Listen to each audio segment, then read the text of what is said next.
పూరా local. June 7వ తారీఖు బక్రీద్ రానుంది.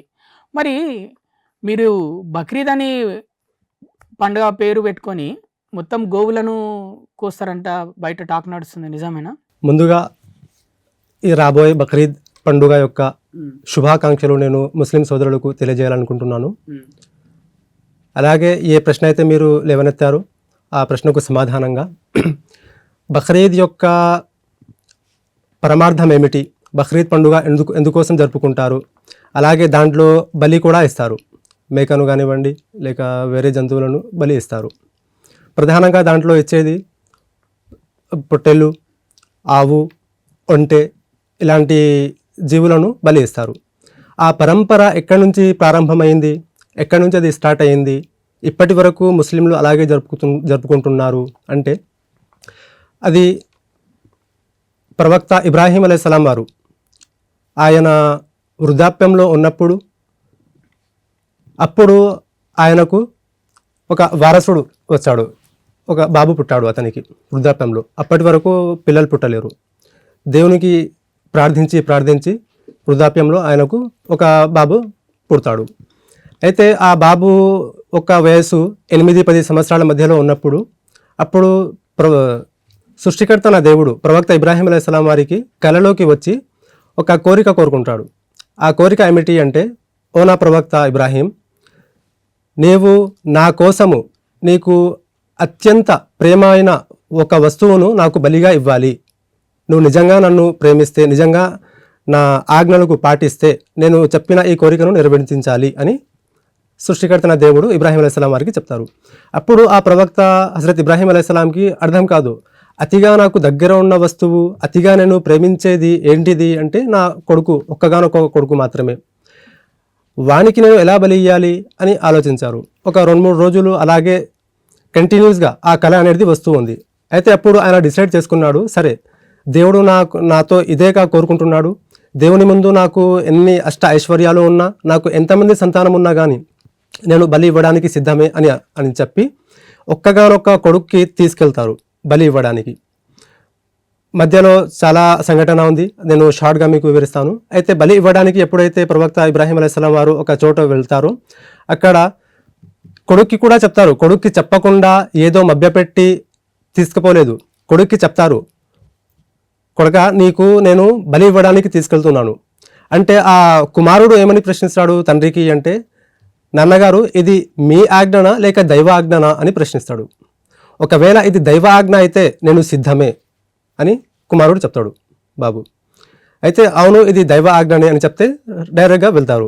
అప్పుడు ఆ బాబు ఏం చెప్తాడు తండ్రికి, ప్రవక్త ఇబ్రాహీం అలైహిస్సలాం వారికి అంటే, నాన్నగారు కుమారుడి యొక్క ప్రేమలో పడి మీరు కత్తి సరిగా కత్తరిస్తుందో లేదో మీరు చేతులు వణుకుతాయి, కాబట్టి మీరు ఏం చేయాలి అంటే మీ కళ్ళకు బట్టలు కట్టుకోండి, అలాగే ఆ యొక్క కత్తెర ఏదైతే ఉందో దానికి కొచ్చగా చేసుకోండి, నూరుకోండి అని సలహా ఇస్తాడు. ఆ కళ్ళకు బట్ట కూడా ఆ బాబే కడతాడు స్వయంగా తన చేతులతో. ఇప్పుడు అతడు బలి కాబోతున్నాడు, ఆ బాబే స్వయంగా తండ్రి గారికి ఆ బట్టను కడతాడు. అయితే కట్టిన తర్వాత ఇబ్రాహీం అలైహిస్సలాం వారు ఇస్మాయిల్ అలైహిస్సలాంని తన కొడుకుని బలి ఇవ్వడానికి కత్తితో ఇలా కోస్తే అప్పుడు ఆ ఇస్మాయిల్ అలైహిస్సలాంకి బదులు ఆ ప్లేస్లో ఒక పొట్టెలు వస్తుంది. ఆ పొట్టెలను సర్వసృష్టికర్త దేవుడే స్వర్గం నుండి పంపిస్తాడు. పంపించి ఏమని చెప్తాడు అంటే, ఓ ప్రవక్త ఇబ్రాహీం, మీ ఈ యొక్క త్యాగాన్ని నేను స్వీకరించాను, నాపై మీకు ఏదైతే ప్రేమ అభిమానము ఉందో దాన్ని మీరు నిరూపించారు, నేను మీ ఈ ప్రేమకు యాక్సెప్ట్ చేస్తున్నాను, కాబట్టి నేను మీ బాబుని కాకుండా మీ బాబు ప్లేస్లో ఈ యొక్క పొట్టెలను బలి ఇవ్వాలని నేటి నుంచి ప్రళయకాలం వరకు ఎంతమంది అయితే నా భక్తులు భూమిపై ఉంటారో వారందరూ కూడా ఈ యొక్క పరంపరను కొనసాగించాలి అని ఆజ్ఞాపిస్తారు.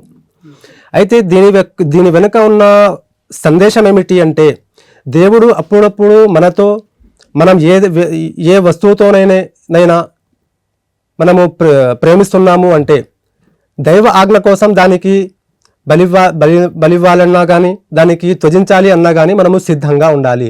దేనికోసము అంటే దైవ ఆజ్ఞ కోసము. అంటే మనిషినైనా కూడా బలిస్తారా? మనిషినైనా ఇప్పుడు ప్రస్తుతం ఆ ఆజ్ఞ దేవుని తరపు నుంచి మనకు లేదు కదా. ఒకప్పుడు ఉందా? ఒకప్పుడు కూడా లేదు. ఆ ఒకే సందర్భము మీ యొక్క కుమారుడిని బలి ఇవ్వాలి అని సర్వసృష్టికర్త దేవుడు కోరినరు. ఎప్పుడు? ఇబ్రాహీం అలైహిస్సలాం వారి కాలంలో ఆయన ప్రవక్తగా ఉన్నారు. ఆయన ప్రతి ప్రవక్తతో కొన్ని సందర్భాల్లో దేవుడు డైరెక్ట్గా మాట్లాడతాడు, కొన్ని సందర్భాల్లో కలలోకి వచ్చి మాట్లాడతాడు, కొన్ని సందర్భాల్లో అది పరమాత్మను పంపించి మాట్లాడతాడు. ఈ సందర్భం ఇలా. అంటే ఇప్పుడు నిజంగా అంటే వాళ్ళ కుమారుని బలిచ్చిండా? ఇయ్యలేదు. అదే చెప్తున్నా కదా, కుమారుని బలి ఇయ్యలేదు, ఇవ్వాలని వెళ్ళారు. అయితే అదే సమయంలో దేవుడు ఏం చేశాడు అంటే ఆ బాబుకి బదులుగా పొట్టెలను పంపించాడు. నేటి నుంచి ఈ యొక్క పొట్టెలను ప్రతి సంవత్సరము నా యొక్క భక్తులు ఎవరైతే ఉంటారో, ఎవరైతే నన్ను ఇష్టపడతారో, నా భక్తి ఎవరైతే చేస్తారో వారు ఈ బలి ఇవ్వాలి అని అప్పటి నుంచి ఆ సాంప్రదాయం మొదలైంది. అయితే దీంట్లో ఉన్న మంచి సందేశం ఏమిటి అంటే, కేవలం బలి ఇవ్వాల్సింది మనము పొట్టెలను, ఆవులను, ఈ యొక్క జంతువులను మాత్రమే కాదు. దీంట్లో కూడా కొన్ని రూల్స్ అండ్ రెగ్యులేషన్స్ ఉంటాయి. ప్రతి ఒక్కరికి అది కుదరదు. బలి ఇవ్వాలని ప్రతి ఒక్కరికి అంత స్థోమత ఉండదు. ఇప్పుడు ఒక బీదవాడు ఉన్నాడు అనుకోండి, ఆ బీదవాడు 10,000 12,000 పెట్టేసి మరి ఒక మేకదూడను, పొట్టెలను కొనడం అంత స్థోమత ఉండదు. తినడానికే సరిగా ఇంట్లో ఉండదు. 12,000 15,000 పెట్టి ఎక్కడ ఒక పొట్టెలను తీసుకోగలడు? అలాంటి వారు ఏం చేయాలి అంటే తన యొక్క స్వార్థం కోసం, వాడి కోరికలు ఉంటాయి కదా, ఏవైతే కోరికలు ఉన్నాయో ఆ కోరికలను త్యజించడం కూడా బలి ఇవ్వడమే. బలి అంటే దీని యొక్క అర్థం ఇది. కేవలం ప్రాణబలి మాత్రమే కాదు, పొట్టెలను ఇవ్వాలి, దాన్ని ఇవ్వాలి, అది మాత్రమే బలి కాదు. దేవుని ఆజ్ఞ కోసము. ఇప్పుడు నాలో కొన్ని చెడు అలవాట్లు ఉన్నాయనుకోండి, ఒకడు తాగుడికి బానిసై ఉంటాడు, ఒకడేమో వేరే అలవాట్లకు దురలవాట్లకు పాల్పడి ఉన్నాడు. దైవ ఆజ్ఞ కోసము నేటి నుండి నేను ఈ యొక్క అలవాట్లను దూరం అవుతున్నాను, ఈ యొక్క అలవాట్లు నేను నాలో ఉండకూడదు అని దేవునితో క్షమాపణ కోరి ఈ యొక్క అలవాట్లను దూరం అయ్యాడనుకోండి, అది కూడా బలే.